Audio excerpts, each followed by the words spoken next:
Hello, good afternoon. Dr. Jenn here, wanting to talk to you about how you're leading your life. Who's leading your life? Are you leading your life? Is somebody else leading your life? Are you allowing or giving permission to somebody else to lead your life? Are you allowing an aspect of yourself to lead your life and you don't even really know what part that is? There's a lot happening in the world, obviously. And I know for me, and certainly from talking to friends and clients, there seems to be this effect happening right now as the pandemic continues to, be in effect, essentially, as we continue to navigate these changes. Of course, most of us have managed to make it this far. Fortunately, and make it with our sanity. And we now, for many people, are starting to navigate what it looks like and how to operate with going back to school, whether that's virtually or in person. And I know from some of the schedules that I'm seeing out there, there's a whole lot going on. And of course, if you're watching this or when you watch this, feel free to say hello. Feel free to jump in on this conversation because I want to know what's going on for you and how you're doing, and how you're navigating it. And who do you think is leading your life? And I say that because I know I've felt it. And from just a conversation that I had with a friend today, they're feeling it, that there's just this level of anger, this level of angst, this level of, I don't know what's next, and I'm not sure what I'm going to have to handle and what I'm going to have to deal with, because I still don't know that I've handled and dealt with everything else so well up to this point. And yet, what's next? So I ask, who is leading your life?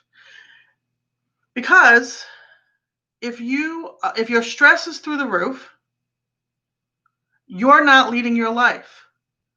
You being who you are at the core, who you are in your most pure essence, who you are as your authentic, genuine, present, connected self. If your stress is through the roof, that's not who's leading your life.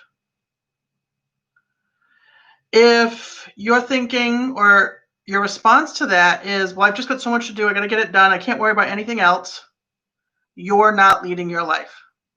You're surviving, you're getting through, but you're not leading. You're like, I don't know.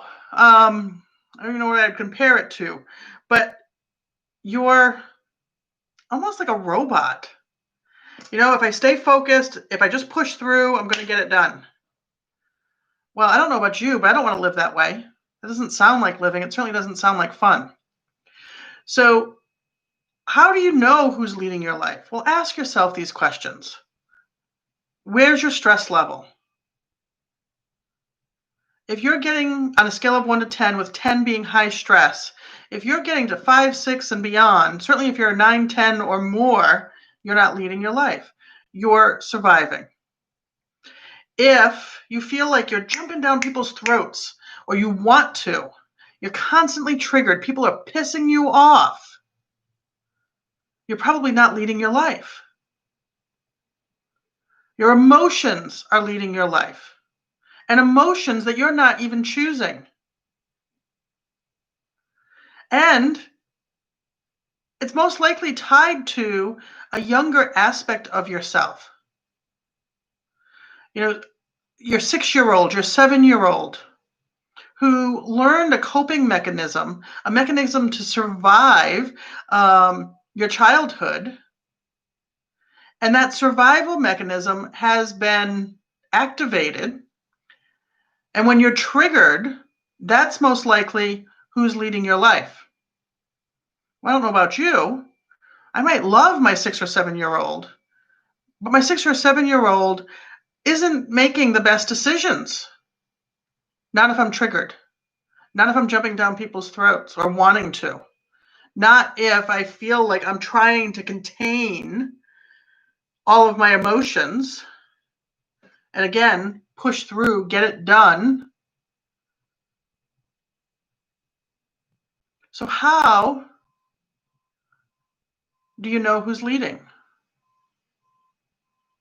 Well, there are ways you can stop and find out.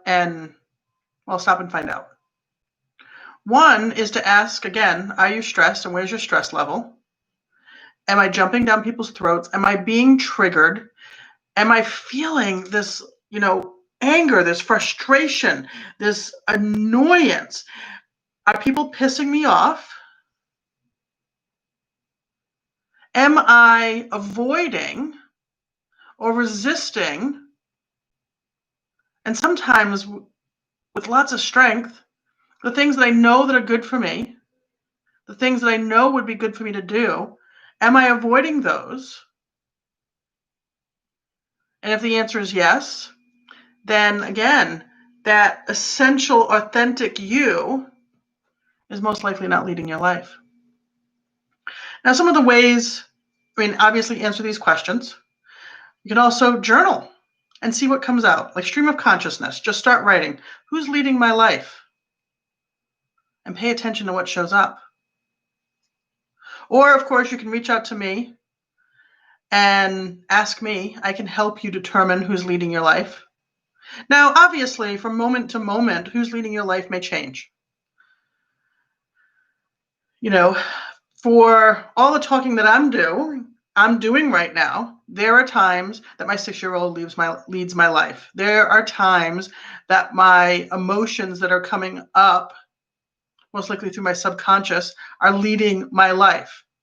The emotions that I'm not choosing to feel and choosing to express because I'm not connected, I'm not grounded.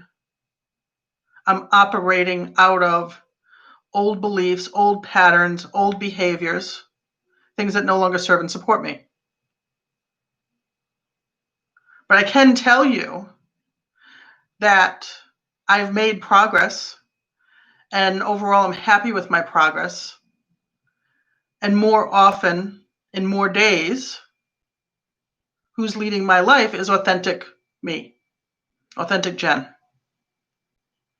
Now, why does this matter?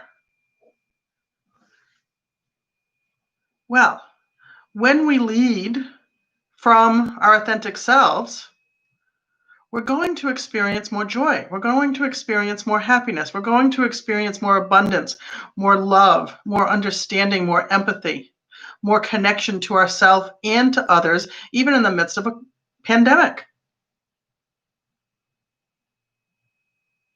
And now is the time. It's so important. It's crucial right now that we're leading from that place of love, of understanding, of empathy, compassion, of a willingness to connect and communicate. And it's got to start with us. So have a conversation. Take some action. Have a conversation with yourself. Ask yourself, how are you doing? Because when was the last time you asked? And some of you may be rolling your eyes and going, this is ridiculous. And I'm here to tell you, when you take the time to get to know you, to love you, to understand you, to listen to you, magical things start to happen. Now, I'm not talking about asking questions here. Don't ask them of your mind. Your mind's going to lie with you. It's going to lie to you. It's going to screw with you. It can't make up its mind. It can change what it thinks from moment to moment. You want to ask that genuine, authentic you. And that can be found, I find it easier by looking to my core, looking to my center of who I am. Bring my attention there and ask the questions. And let me know what you think. Let me know what you discover. And then choose who you want to lead your life. I know I want authentic Jen to lead my life. Connected, grounded, present. Because that's when I can blossom and expand and live and enjoy on levels that continue to amaze me and continue to get bigger and get more, to the point that I can't contain my grin. I can't contain it. And hey, who wants to? Let me know what you think. All right, everyone, I'm sending you lots of love. And of course, all things fucking fantastic. Until we connect again, I love you all. Mwah.